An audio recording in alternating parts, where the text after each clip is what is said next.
A city in mourning. Thousands of people come to Baltimore to pay final respects to fallen police detective Sean Suiter. Family, friends, and fellow officers, and many more from the community turned out to say goodbye during today's funeral and procession. Detective Suiter was tragically shot and killed 2 weeks ago today in West Baltimore. And WJZ was there for the service and the tributes. Rick Ritter is live with reaction to the emotional farewell. Jonathan McCall reports on the massive funeral procession. But first, WJZ investigator Mike Halgren is live with more on the service. Mike? Mary, it was a very touching service. The parking lot here at the church was filled to capacity as people from around the country and around the world came out to honor Detective Suiter. It was 2 weeks ago at this time that he had just been taken to shock trauma. He was on life support there for several days before, well, tonight, he is now at Delaney Valley Memorial Gardens, his final resting place. And we heard from so many people at this service today about his life and legacy. Law enforcement from around the world came to pay their respects as Suiter's killing remains unsolved. I don't consider this goodbye. I consider it until we meet again, my brother, on the other side in paradise. Detective Suiter's 5 children remembered their dad, a fallen hero. Dear Sean, it's me, your oldest, the one you affectionately called Sho. I'm just writing to let you know that I miss you so much, and that I love you for being bigger and better than everything I humanly know. Suiter was an Army veteran, married to Nicole for 13 years. He rose through the ranks over almost 2 decades in the BPD, remembered for his big smile, easygoing demeanor, and knack for solving tough cases. He is much loved and sorely missed. The overwhelming sadness, anger, and disbelief over such a cruel and senseless loss is still just as strong. I stand here knowing that no words can possibly ease that pain.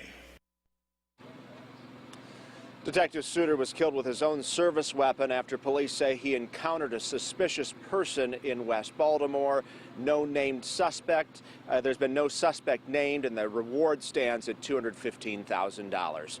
Reporting live at the Mount Pleasant Church in Baltimore, Mike Halgren, WJZ. All right, Mike, thank you. And let's go now to Rick Ritter live with reaction to today's tributes. Rick?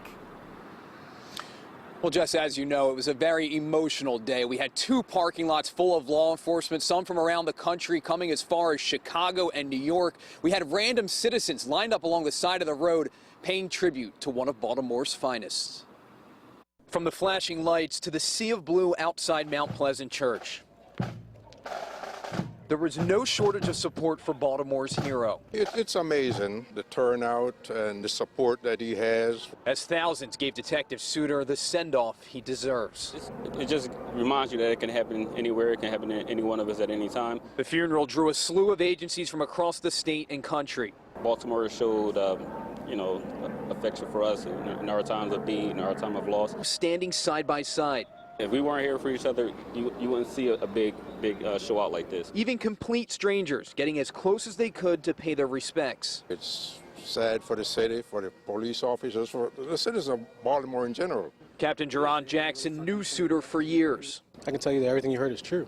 Detective Suiter, I knew him as face, was a great guy and a very inspiration to younger officers. He brought joy to the veteran officers that he worked with. For Jackson, saying goodbye to an 18-year veteran is still surreal. It hasn't really sunk in for me yet. It's tough for us to get through today. As a BPD family, as a community, as a city, it's a very hard day for us. A tragedy that's hit the department hard. And while the investigation into Suiter's death remains wide open, they're hoping it can serve as a wake-up call for the entire city. I hope this is the point where we all say collectively, enough is enough. It's enough violence, and we need to do something to stop it.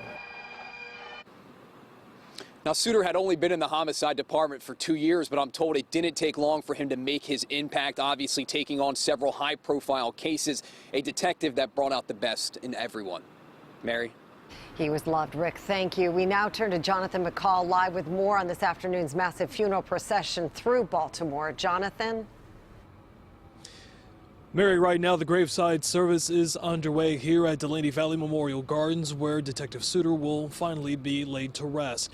All day long, thousands, hundreds of people have been lining the procession all across town just to say goodbye to this hero. 2 weeks after he was shot while investigating a murder, Baltimore Police Detective Sean Suter is finally laid to rest. It's been really sad. I mean, these everyday officers getting out here on a lot, doing their job every day, and things like this happen unexpected. Wednesday afternoon, on his final trip from Mount Pleasant Baptist Church to Delaney Valley Memorial Gardens, Chopper 13 found complete strangers pulled to the side of the road and even covering overpasses to get a quick but lasting glimpse of this hero. For many, like Sharon Childs, the mom of a Baltimore County police officer, it was to simply say thanks. Out of respect for Detective Suter and his family and for the whole police department across the United States of America. At just 17 years old, Spencer Williams says it's the least he could do. It's tragic what happens. It's just the right thing to do to come out and support your officers, support the people that protect you every day. Suter's funeral attracted thousands of members from law enforcement from across the country and even the world. A steady stream of flashing red and blue lights could be seen for miles. Verlene Stepney had a front row seat. I'm sorry this happened, and I just wanted to come out and show my respect. And for this retired corrections officer, she says that Suter's murder is a danger that members of law enforcement face every day. When we take the job, we know it's a dangerous job, and we all want to go home to our families.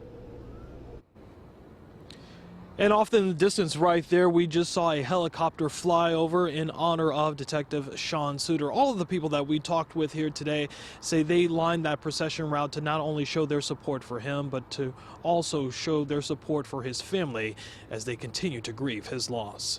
We're live tonight in Timonium. I'm Jonathan McCall reporting for WJZ. Jonathan, thank you.